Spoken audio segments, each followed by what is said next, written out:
Всем привет! Мы начинаем наше путешествие. Сегодня мы проедем 200 километров, примерно 9 часов. С погодой вроде пока все нормально. Посмотрим, как будет дальше. И первая остановка у нас 45 километров. Мамино кафе. Мамино кафе. Да. Самое интересное, некоторые едут прямо в платье, чтобы посетить мамино кафе, так сказать, во всей красе.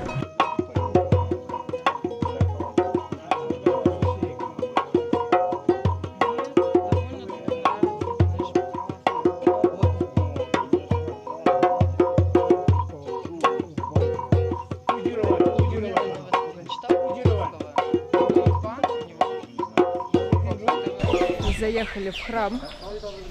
Мы едем впереди джипа. Ребята едут медленнее, мы быстрее. Поэтому у нас больше остановок. Нам повезло сегодня. Пока что везет, что нет дождя. Потому что сезон дождей уже начался. Начинается потихоньку. И я надеюсь, что мы не попадем в дождь. Очень не хочется на байке в дождь попасть. The place is called Adi Shore Mahadev. Adi means first, Shore means God, and Mahadev is another name for Shiva. It's a very, very, very, very, very old lingam inside. And the rest of the compound, they have one Duna, and I think this one is also a temple for Kali or someone like that. On the other side of the river is also a Tapasya cave, where Babas used to stay to do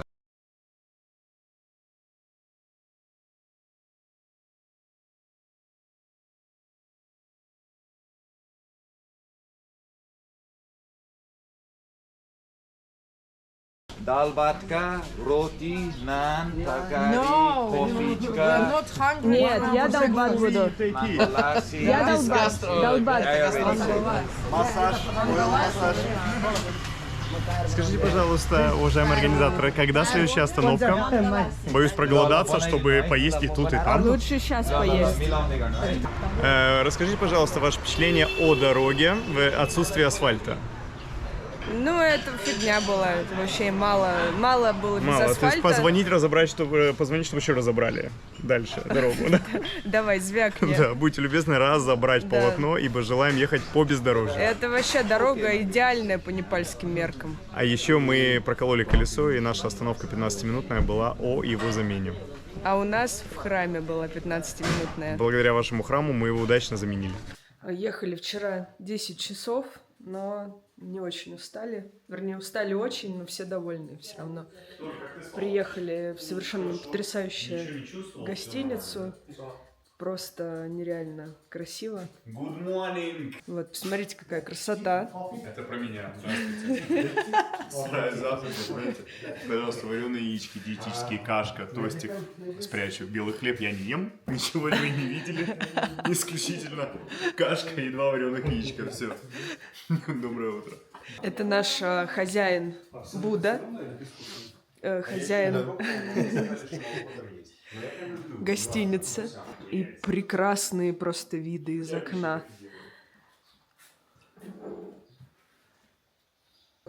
Проснулся в 5 утра и съездил и посмотрел все. Simple life, все просто. Всю программу выполнил. Дня уже. До 6 утра. Мы выезжаем. Сегодня у нас Сакадава, день рождения Будды. И мы едем по монастырям окрестным. Здесь очень много красивых, потрясающих монастырей. И сегодня будем путешествовать.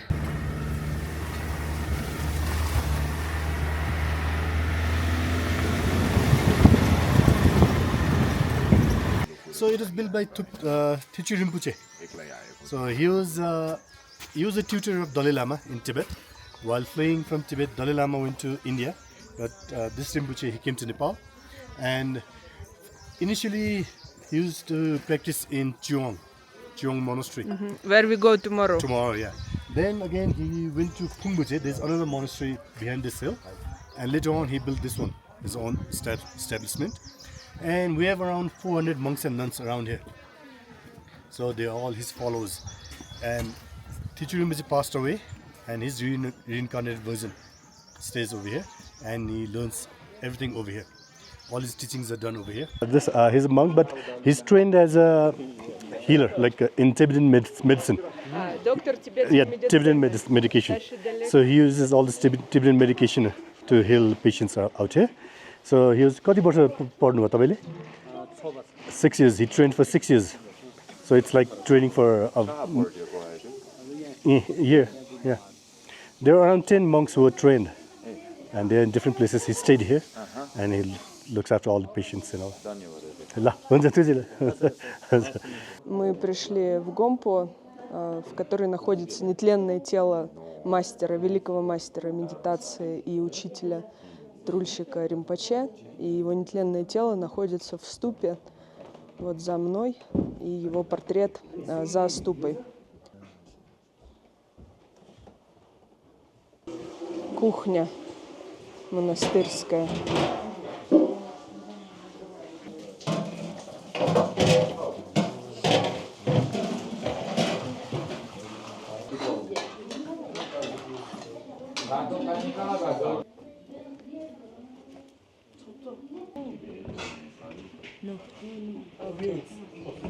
Это офис, а здесь можно заказать пуджу.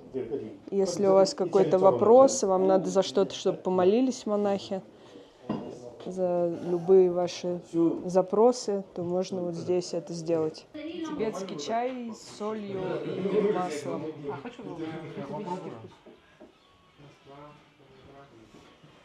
Мы приехали в следующий монастырь.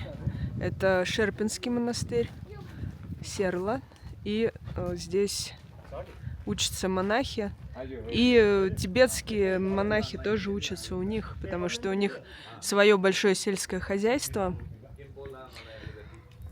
Коровы, сад, огород. И монахи, помимо того, что здесь учат свои дисциплины, еще следят за садом. И натуральным хозяйством, так сказать, занимаются. Че, отдышечка? Хотя не курю же. Как это ты не куришь? Сигары несет. Да, почему это? В тибетской семье по традиции второго или третьего ребенка отдают в монастырь. The whole valley is called Gumbazong. Gumbazong means a place with lots of gumba. Gumba means monasteries. So wherever you see lots of monasteries. Here down at Zunbisi, far on the right, there's another monastery. Up there, there's another monastery. So it's area of monasteries. So it's a very spiritual place. Комната маленьких монахов, они тут спят.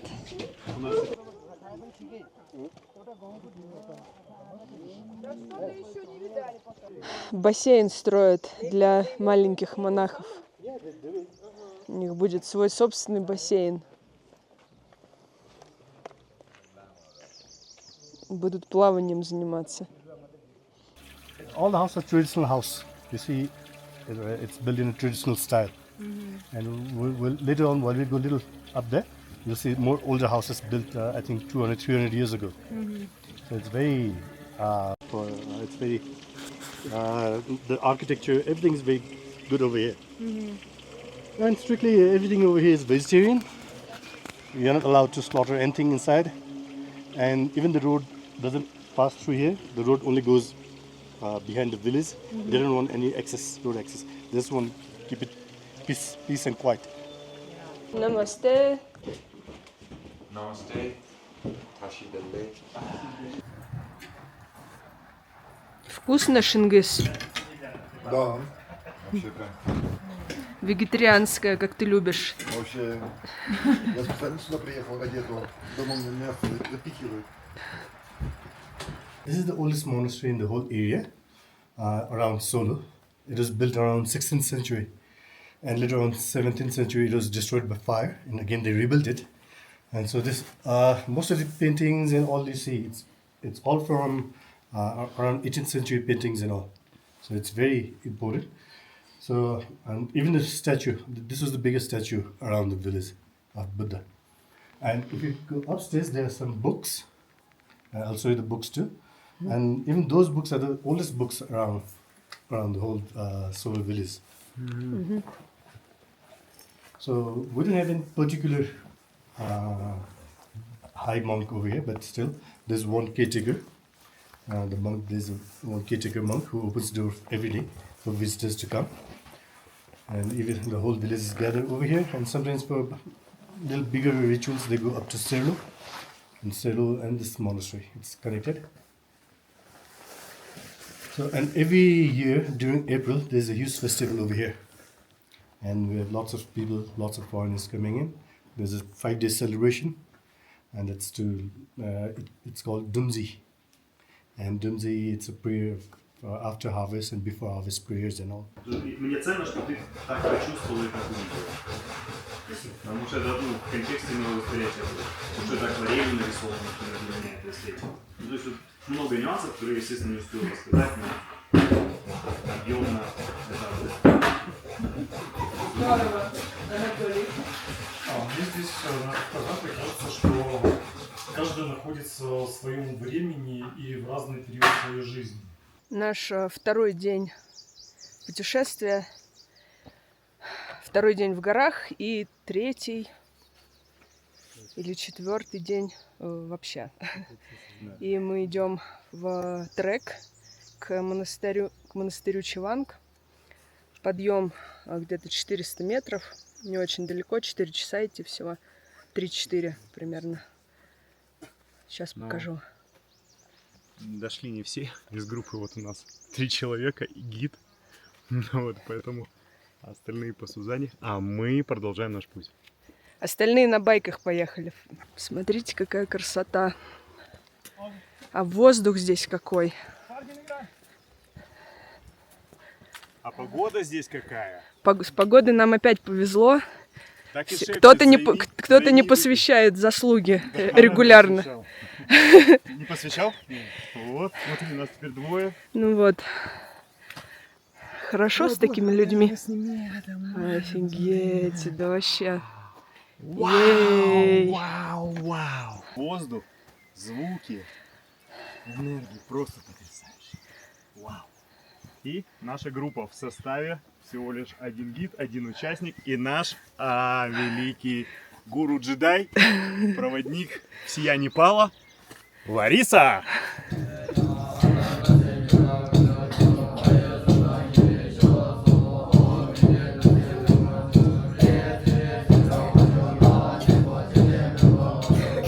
Пришли в монастырь Чеванг, наша сегодняшняя финальная точка. Ну, всего 2 часа подъем.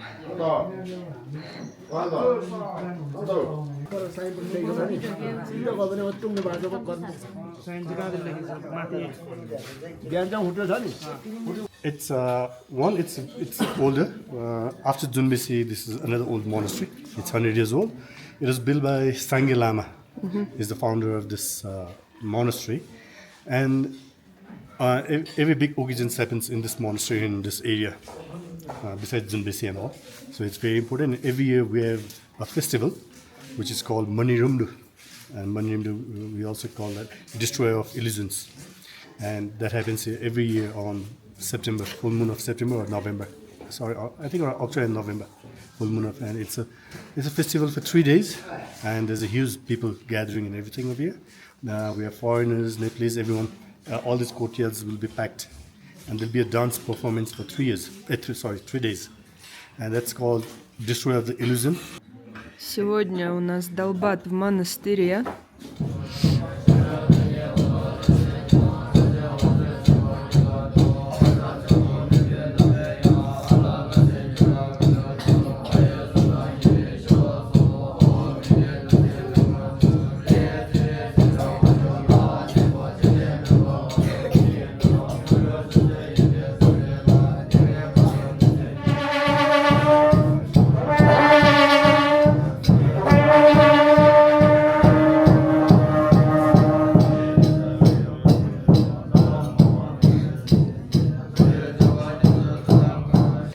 Монастырь Чеванг.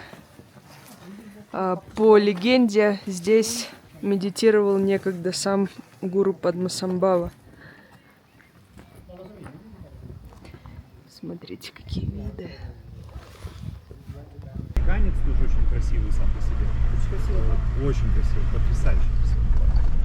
Вот. Они одеты, естественно. Мы сегодня 3-й день наш в горах, и у нас восхождение на вершину Пики-Пик. 4000 метров.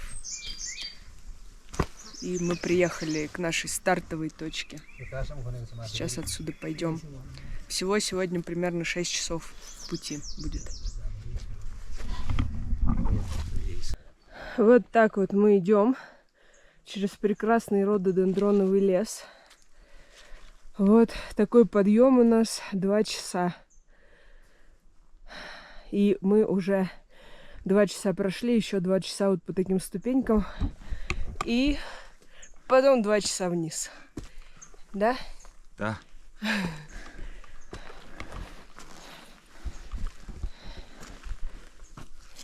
Мы добрались. Говорят, это нижний пик. Нет, он сказал, это верхний. Он говорит, следующий будет чуть ниже. А, да? Да, ты что спрашивал? Он Is it upper? Yes. Upper? This upper. Ага. Next one more lower. 4068 meters apparently. Как вы красиво Мы смотритесь. сделали это.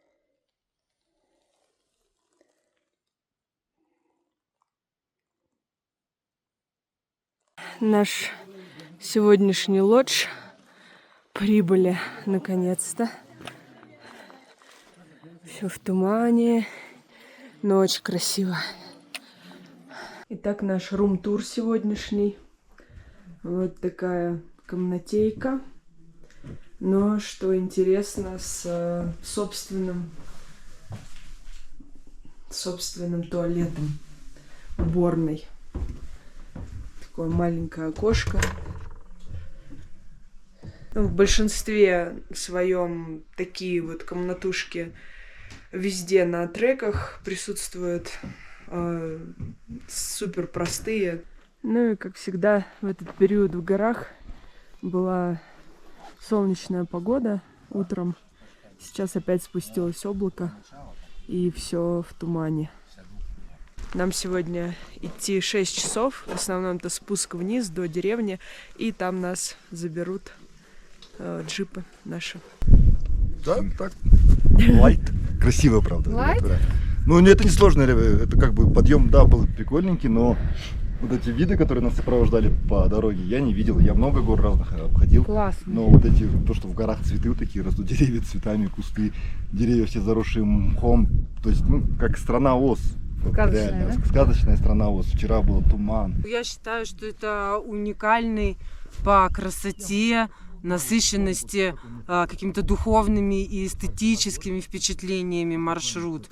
Я не ожидала просто вот получить такое. Ну, нет слов, чтобы передать мой бешеный восторг вообще всем просто. От еды, там каких-то бытовых штук, через вот эту вот всю природу и красоту до, ну, там, такого тесного соприкосновения с жизнью буддийских монахов и вот этих вот всех практик. В общем, спасибо огромное.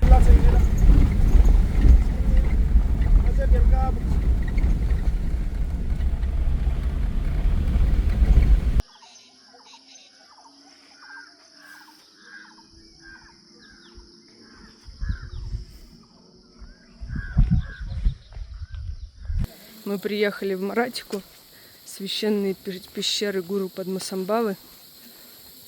И сейчас у нас будет мистерия. Такое чувство, говорю, как будто внизу река, но ее там нету. Густая свежесть, ароматы после дождя. Мы идем по какой пустынной улице, все во флажках, куда-то на какое-то таинственное мероприятие, на мистерию. Вот с такими домиками, матрасами. Очень интересно, что будет.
Little bit.